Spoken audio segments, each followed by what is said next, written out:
Welcome to TRF Tuesday, everyone. This is the Trauma Research Foundation's weekly mini workshop series from bright and diverse voices in therapeutic embodiment. If you're watching on YouTube, please subscribe to the TRF channel. It lets YouTube know that you find this content valuable, and then they'll spread the word by showing it to more people. We'll take questions from the audience about today's session at the end of the session, so feel free to drop them in the chat whenever they come up. We're so happy to have you at today's MindBodySpeak session entitled, Yes, No, I Don't Know. It's my pleasure to introduce our presenter. As a performance artist, Marshall Davis Jones thought having the right words was enough. But after exploring movement practices and their connection to sound, he discovered you could improve your life if you improve your voice.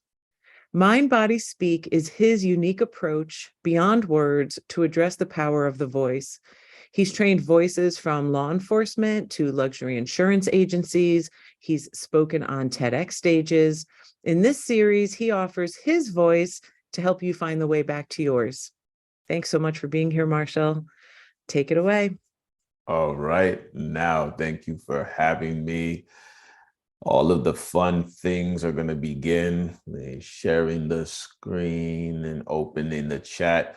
Listen, we're interactive here. So if you type in the chat, we'll be able to talk. Now, for those that are here, we already know what we're about to do. So take 10 seconds on the clock.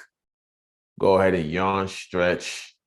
I'm going to do it too. Remember, you want to be asymmetrical about it. Like, no squeeze and twist and spiral, all of that, right? Woo! Man, that's good. And then here we go. We're going to square breathing. 3, 2, 1. Inhale. Remember, opening the fingers. Hold the breath. On the exhale, gently close the fingers. And then hold the breath. Inhale, opening the fingers. Hold the breath. Exhale, slowly closing the fingers. Hold the breath. Last time, inhale, opening the fingers slowly. Hold the breath. Exhale, closing the fingers slowly. Hold the breath. So just a brief reminder of why we begin with this, right? So animals, many times a day, do pandiculation. It helps them to reset their nervous systems and get it going. It's recommended that you practice this so roughly, every 90 minutes, take this time. And then we square breathe and we synchronize with our hands because there's a connection between the muscles that open and close the hands when we actively control breathing. I want to also take a moment to do a brief recap of what we went over last week. And that was just a reminder about the square breathing and yawn stretching here. And then every 90 minutes, remember the idea is that if you respect that cycle, the body rewards you for it. Now we can look at what we looked at last week. So the first thing we looked at was the eye movement. We looked at how fast the eyes can move to track the environment in the space and how that has a direct effect on how we sort of look and feel as we observe the space, right? So we found that, rapid eye movement, rapid searching versus slow and deliberate searching can change how you carry the body and move it because the eyes are very powerful in this way. And then lastly, we looked at the ears and sort of what happens when we pay attention to what's directly in front of us versus widening the scope of what we are paying attention to and how that can shift the way that we are communicating with the world. This also will in turn shift the way that we communicate with others. There are 2 videos for each of these that you can go and find. The link is in the chat. let's move on to today's session. Yes, no, I don't know. Now, check it out. 3 ways we can move the head. We have nodding the head, yes, shaking the head, no, and moving the head side to side for I don't know. Now, unless for my friends in India, who I have friends from India who love this about negotiating with the Germanic languages, because my friends from Germany say, we never know if it's a deal or it's not a deal because of the way that the head moves in the way that they communicate with very subtle head movement most of the time. And my friends from India love that. So yes, for those from that part of the world, there is subtle differences here. And I'd actually love to open up questions about the yes, no, and the I don't know in that particular head vocabulary. But what we're looking at right now is what we know as yes, no, and and how does that shift the way that we communicate? Now, one thing that's very interesting about that head tilt is that it shifts the eye line. And remember our friend Mr. Owl here, who can do all of these like wild things to like search for what they're searching for. But when you think about this, here's what you're looking at, and here's a line of perspective. Okay? None of these things are accidents. They all have some subtle effects on how we see the world. And we're going to look at how they affect our voices. So here's the demonstration. First, nodding the head. Yeah, I agree with that. Yeah, I agree with that. Yeah, I agree with that. Now, what I'd like for everyone to do is warn everyone around you that you're going to be talking out loud for a little bit, right? So I just want you, if you stay off, mute or whatever you have you, and just nod the head. Yeah, I agree with that. Yeah, I agree with that. Yeah, I agree with that. Do that a few more times. Just, yeah, I agree with that. Now, what I want you to do is also just take a look around your room and just, look around, nod your head, take in the environment. What do you notice? Hit me in the chat. What do you notice? You're looking around, you're nodding your head in agreement, you're saying, yeah, I agree with that. Let's do it, right? Hit me in the chat. I want to know what it feels like. Caroline says she feels calm. Mary says too much stuff. The other Mary, feeling pleasant, heater blowing, stuckness on one side of my neck from Katrina. Okay, good. That's a good observation. That's an opportunity to get some movement in there. Anya says it feels like a wave, positive. I see things I like about my space. I see things I need to do, says Jeffrey. Okay. Positive, good, open. All right, all right, all right, all right. They're coming in. Now, the room feels warmer. All right, that's interesting. Chill. All right, okay. So looking around, right? Now, mind you, nobody said anything about feel this way, that way, or another. We just say, nod your head, look around. All right. Beautiful colors. Okay. Now, we're going to do this again. This time, I want you to shake your head, but I want you to say the words, yeah, I agree with that. I'll start first. Yeah, I agree with that. Yeah, I agree with that. Yeah, I agree with that. All right. Now, go ahead, look around the room, just shaking your head, just shaking your head, looking around, just looking around the room, shaking your head. See what happens here. Curious. What do you notice? Heather says, I am disoriented. Go ahead. What do you notice? All I can notice is the floor. I start holding my breath. Mary says she's confused. Dizzy. I feel confused. Yeah, looking down. Whoa, whoa, whoa. All right, now, everyone, slow down, slow down. Everybody, slow down. Uncomfortably. Eesh. I immediately crossed my arms and slouched, uncertain of how I'm feeling, says Jeffrey. Negativity. I need to tidy my space. All right, now, mid back tightened up. Blah, slouched. Whoa. Wait a second. Everybody was, so just come out of that moment, come out of that movement.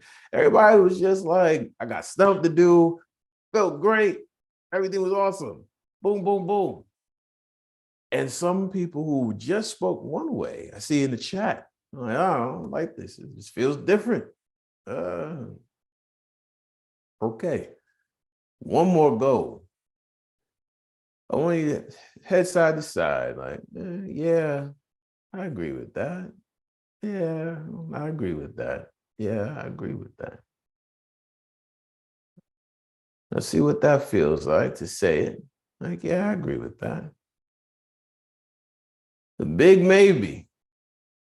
Big Darlene jumped in already. Now, again, look around the room silently, just, tilting the head side to side.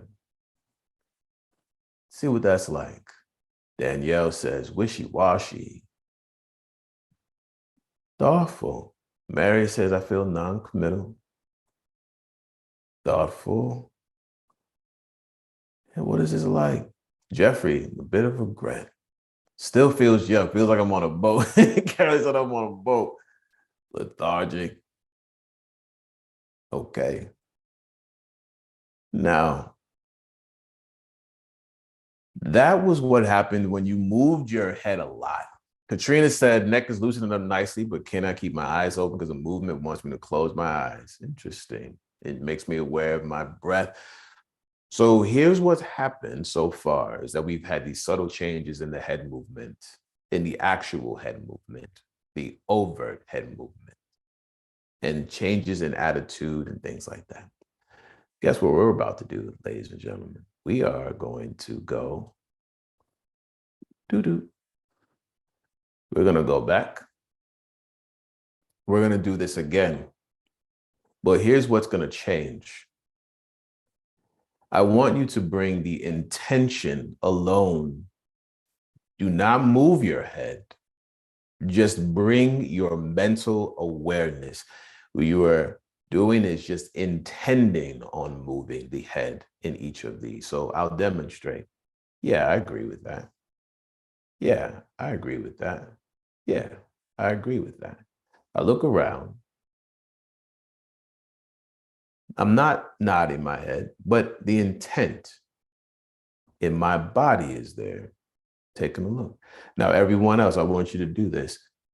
Do not avoid this movement. Just bring the intention of this movement into your mind and say, yeah, I agree with that.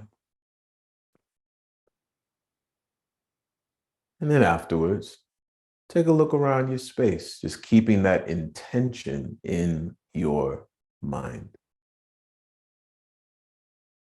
Go ahead.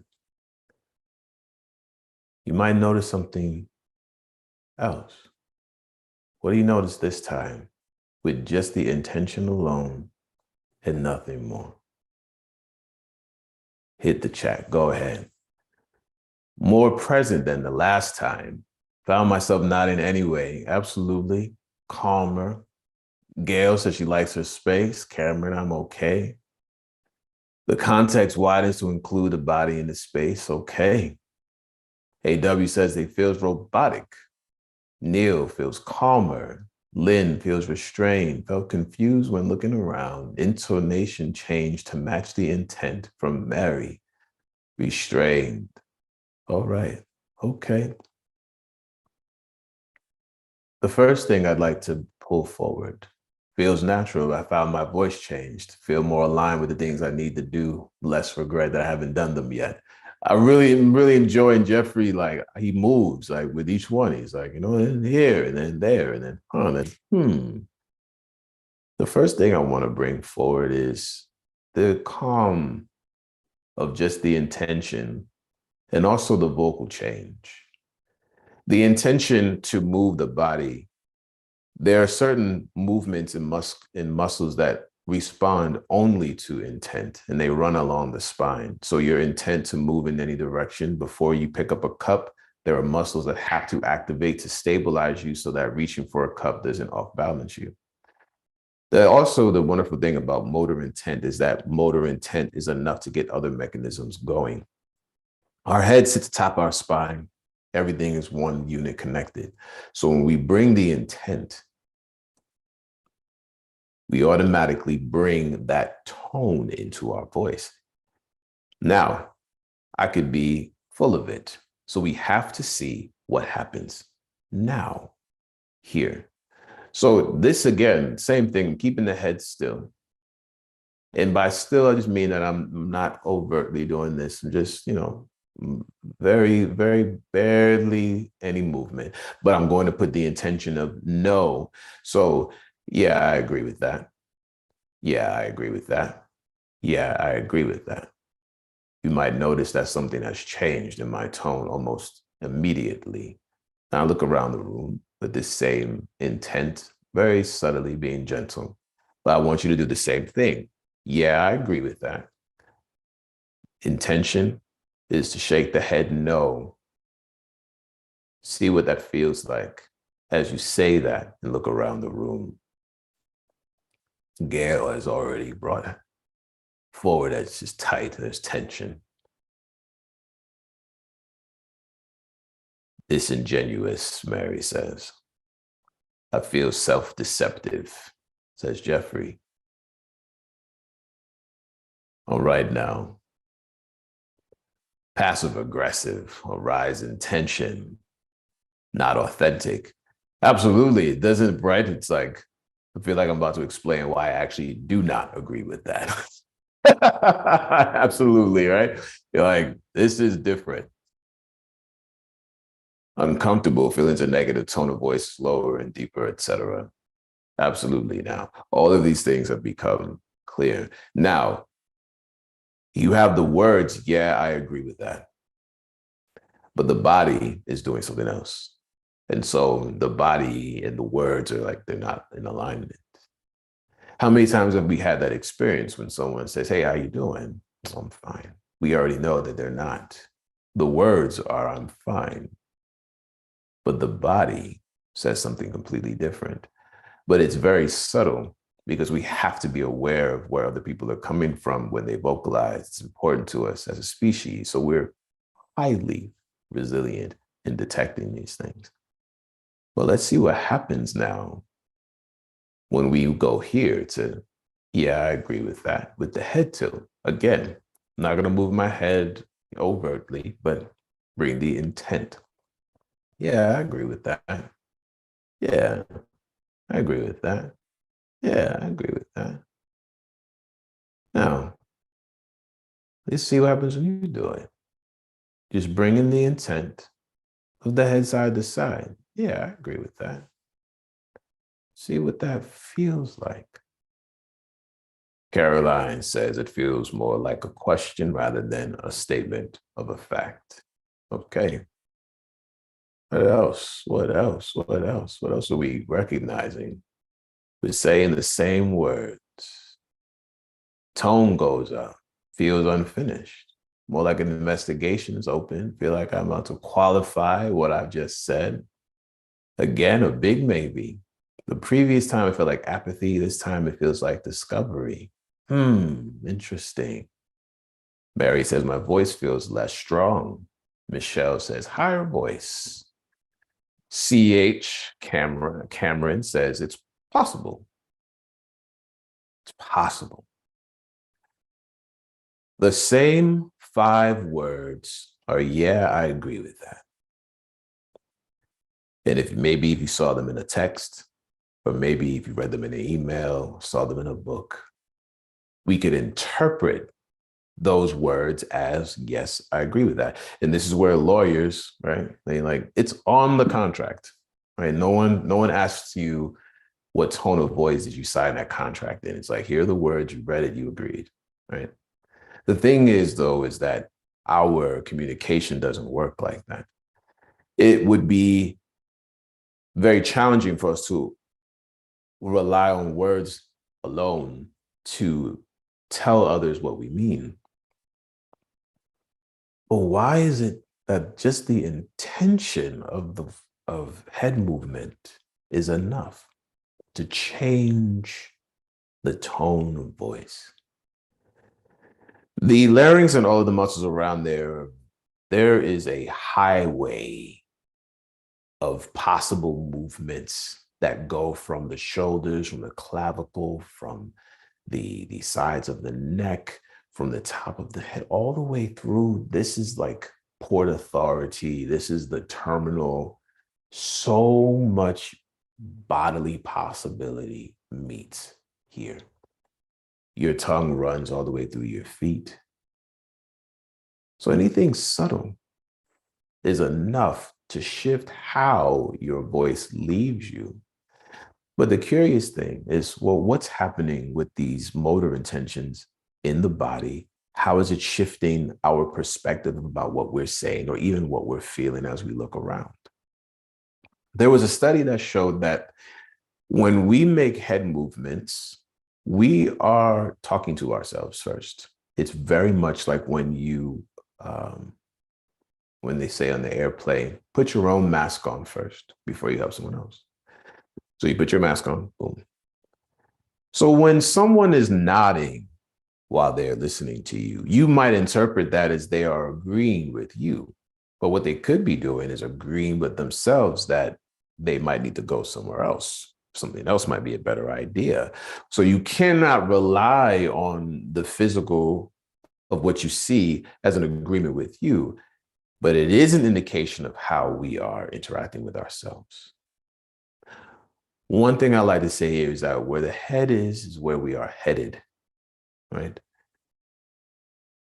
It only took a subtle shift in the intentions of our head movement for people to have very drastic changes in their perception of their environment.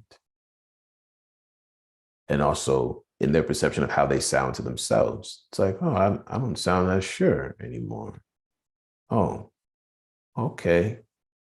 Well, and then we try to sort of fight for that certainty. Like maybe it's like a different set of words. Like, well, yeah, I agree with that. Or, yeah, I think that's a good idea. Or, yeah, nothing's changing. You're throwing new words at it, but it's not changing. However, the embodiment, it is the embodiment. Like an example of this is my 600-pound life. It is a reality show that my lady enjoys watching from time to time. And it's about a man who has a surgical procedure that he does, and he tells everyone the same thing. You have this much weight to lose, or else I will not do this surgery, because at a certain weight, the surgery that he does, he could lose lives. So reality TV has voiceovers where everyone's responsible for their own voice. And here's what I have heard 100% of the time. Yeah, so the doctor said, I got to lose my weight, and, I'm going to go to the gym. I'm going to do the thing, and yada. And I already know with 100% accuracy that they are not going. Though the words are, the doctor said I need to lose weight and I will go to the gym and I need to be healthy. Their tone tells me everything that I need to hear. And that is that they have not committed it to themselves in their own body. So it doesn't matter what I believe, doesn't matter what I think, doesn't matter how much faith I may have in that person. They do not embody it. But here's the alternative. The doctor said I have to lose weight. And I think it's very important that I take care of what I need to take care of. I'm going to go and I'm going to work out, et cetera, et cetera, et cetera. With 100% accuracy, those people do the work, make the effort. But they said the same words. The difference was the agreement with oneself first was the primary and most important thing. And therefore, they were able to communicate that sensation of agreement to us. Now, sure, it can sound great for TV. However, with something as critical as the need to make a shift like that, we have to first agree here. I say yes to me first, and then that extends to you. I say no for me first, and then that extends to you. I say, I'm not sure, and then that extends to you. Now, it's one thing when we sort of allow other people to get into our head, if you will, and control it. Very powerful personalities. And then the next thing you know, you're agreeing with stuff that you didn't think, or you're negating things. Oh. But when you realize how much control you have over your own head, the movement that sends all of the messages down the entire nervous system, the muscular system. I want to lean in one of these because it's the hardest one, it appears. And that's how to say no. Because if I say no, that's not a no. If I say no, that's also not a no. But if I say no, that's a no. Small children know this. They hear it. They know it when mom and dad are serious, right? Versus when baby mom and dad are uncertain, that like maybe the kid will listen, or maybe mom and dad are like, no, like, oh, I'm overwhelmed because really I'm accepting the shock. Versus no. When there's an opportunity to decline something that someone's asking of you, and the answer is no. It's not so much the word, it's the word itself it's great. It's like the most powerful word in the world. But it isn't powerful if you don't embody it.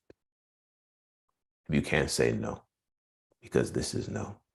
But it's not just so much moving the head, right? Like this, because this is a bit disorienting, which is what makes going through the motions such a weird thing, right? Like when you're doing the dance. And how we're perceptive about that. It's what makes bad acting bad acting. We can tell the intentions of the character or the actor if it's not in alignment with the moment that they're performing on the script, whether that's for a play or for film or whatever.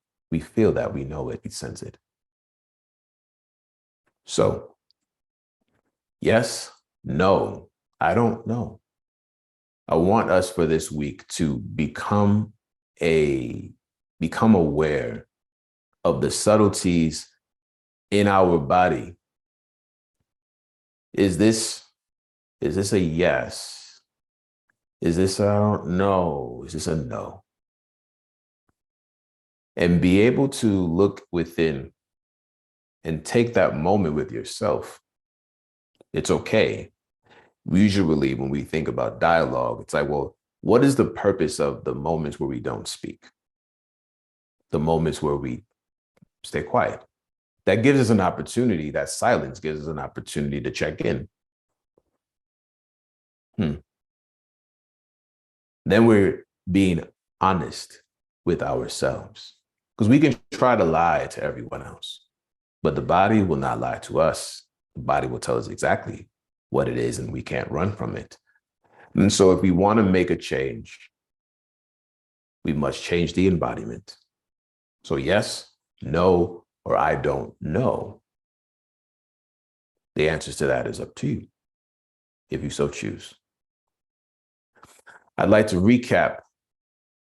So for move ahead, we have looked at how the yes, no, or I don't know condition of the head has a very immediate effect on our perspective without saying words, but also a change in our tone. It changes the way that we sound. And if we want to express an uncertainty or a curiosity, we can if we want to. If we want to make it clear that no is no, we can if we want to. And if we want to be assertive and say yes, yes, the intention is enough And if we are able to hear ourselves when we speak and catch ourselves and realize, well, maybe there's something in the body that's not in alignment with it, we have a moment to check in with ourselves and see what our intentions are. We also had the opportunity to talk about the ear, moving around and being aware of the environment in front versus the environment around, and how that can shift just the way that we look at the world, and also the way that we tune in directly in front of us or tune in around us. And then lastly, we had eye movement and examined how slow eye movement can slow us down, and rapid eye movement can speed us up, and it is our choice. This entire time, for this introduction into the MindBodySpeak system, it has been about getting our heads wrapped around this, because these things take us to where we're going. This is our agency. And so mastering a sense of control over it so that we can go where we wish is my intent for you. At this time, that is the end of our session for today. And we have time for questions or anything like that, I'm here for it. Thank you. Oh, excellent. Thanks, Marshall. If you want to stop sharing, that's great. That was great. I'm practicing. We don't have a lot of time left, but we haven't had a lot of questions in the chat, but we've had some comments, lots of thanks, lots of people finding some awareness around themselves and noticing themselves more. Such a beautiful session. Here's a question. Do you have